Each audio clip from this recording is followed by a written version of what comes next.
I can even put my fingers on, what it would be to lose your daughter in this case.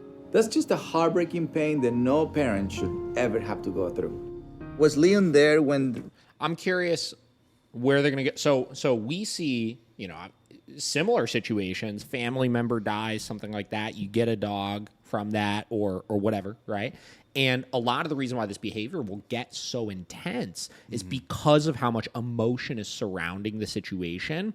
You could overdo sometimes all of those emotions that you're feeling in regards to the human, totally projecting and throwing that onto the dog. And additionally, over the top, avoiding any sort of stress, discomfort, accountability, anything like that the dog needs in order to thrive, and turn them into just a monster, over some of that kind of stuff. We see that with, like I said, people that acquire dogs that were family members' dogs when they passed away, or we'll see that with dogs where there was a multi-dog household and one of them passes away, and then you project all the emotions of how you're feeling about the other dog onto that dog. Yeah. And these dogs are just not emotionally stable enough to handle that. Yeah. It's wild. This when Lisa passed away? Yes. I was the first responder on the scene. When I got in and I saw that Lisa was not responsive, and I called the paramedics, they instructed me to put any pets away. So I had to remove Leon from the situation. Right.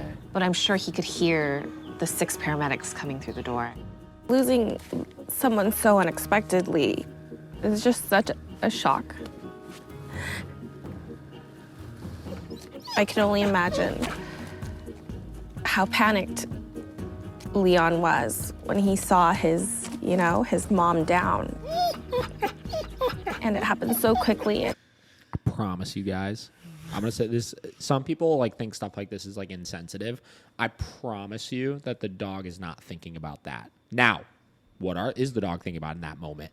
A lot of shit's happening right now. A lot of total spike in energy, right? All these emotions happening, all these people coming in, I'm being removed, right? The dog's probably used to being with the owner 24/7, right? And then tack onto that all the emotions that the owners are putting on the dog now that she's gone, because they think that the dog in their mind is like, oh my God, I miss my owner, this, that, right? Dogs don't think that way, man. I'm telling you.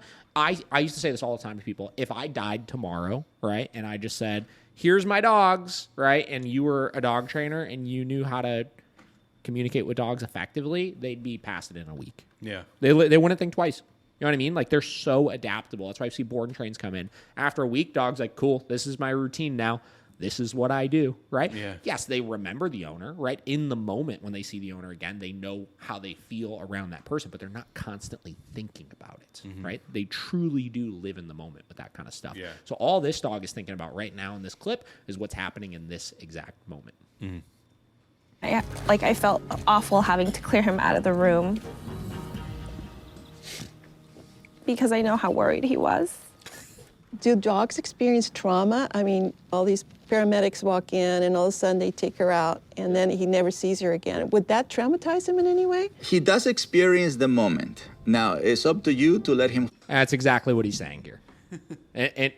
I really hope he gets into this the way that I think he's going to. Hold down to the moment. Yes. Okay. Because we humans hold down the past. Mm-hmm. Yes. So we carry on this feeling for many, many, many years. So the dog has been told to feel this way. I can tell these people are hurting, but... The dog is, what he's explaining is the dog is told to feel that way every single day, right? They live in the moment, but you're telling the dog what to feel through those emotions you're projecting onto them. This is the stuff that I like about it. He explains that kind of stuff typically pretty well.